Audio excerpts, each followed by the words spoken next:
जैसे मैं समृद्ध हो रहा हूं, मेरा घराना समृद्ध हुआ, आप भी समृद्ध हो। हालेलुया।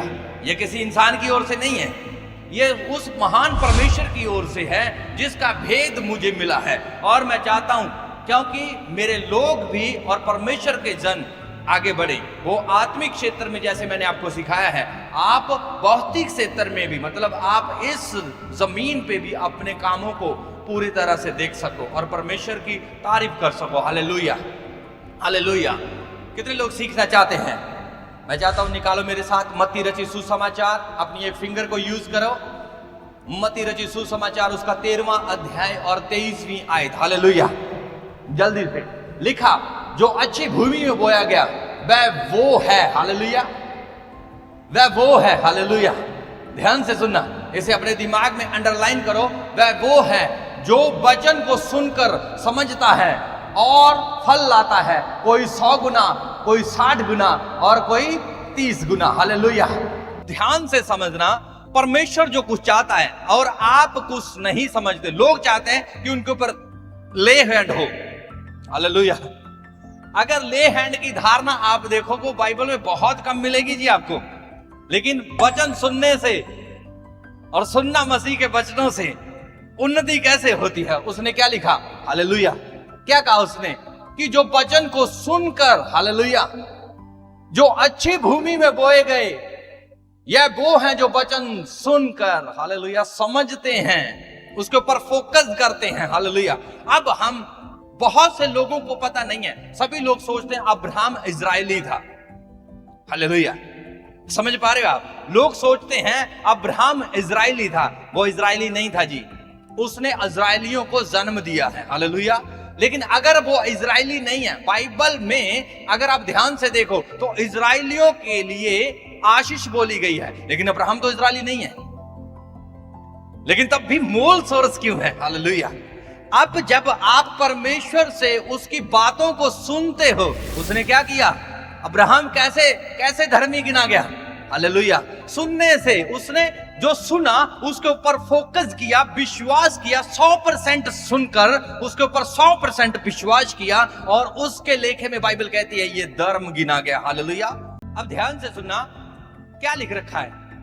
उसने कहा और उस देश में अकाल पड़ा, यह वह अकाल है जो इसके फादर के समय जो पड़ा था उससे अलग है। हालेलुया। ध्यान से समझना बात को। एक मूल सोर्स का व्यक्ति 12वें अध्याय में चुना गया और 12वें अध्याय में प्रभु कहता है निकल अपने देश से, अपने कुटुंब से और अपने पिता के घर से। यह पहली आयत है। हालेलुया, जो मैं आपको सिखा रहा हूं। और इसी अध्याय की 12वें अध्याय की 10वीं आयत अगर आप देखो तो अब्राहम आपको फंसा हुआ दिखेगा कहीं पे। हालेलुया। समझ पा रहे हो? गलतियां हर एक इंसान करता है। अब्राहम ने जब ना माना तब उससे गलती हुई। और अगर आप देखो इस जगह पे कुछ लिखा हुआ है, ये पहला जो अकाल है जो इसके पिता के समय में पड़ा। मतलब आप कहो कि मैं भौतिक संसार में हूं। हालेलुया। मैं प्रभु में हूं और भौतिक संसार में मेरी लाइफ में कठिनाइयां हैं, भर के प्रॉब्लम्स आ रही हैं। कभी कोई बीमारी है, कभी कोई कर्जा है, कभी क्या है। ये आपके पिता के जोन में भी है। हालेलुया। ये आपके अकेले के जोन में नहीं है, ये आपके पिता के जोन में भी रहा।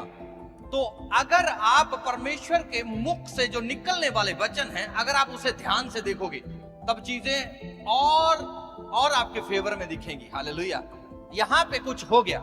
अगर आप 12 की पहली आयत को ध्यान से पढ़ते हो तो वहां पे कुछ ऐसा लिखा है कि तू अपने पिता के घर, अपने देश और अपने कुटुंब को छोड़। उसने अपने देश को छोड़ दिया। हालेलुया। लेकिन उसने अपने लूत भतीजे को साथ ले लिया। हालेलुया। जब तक लूत, बाइबल कहती है जब तक लूत साथ रहा तो परमेश्वर ने उसे नहीं बढ़ाया। हालेलुया। मान के चलो जब तक लूत उसके साथ था परमेश्वर ने उसे उस जगह पे कभी चलने का राइट नहीं दिया। जो जगह पे तू जाएगा, जहां जहां तू पैर रखेगा वो तेरी होगी। जब लूत अलग हो जाता है, अब ध्यान से उत्पत्ति को पढ़ना, जब लूत अलग होता है तब परमेश्वर उसे ये प्रकाशन देता है, उससे पहले नहीं। हालेलुया।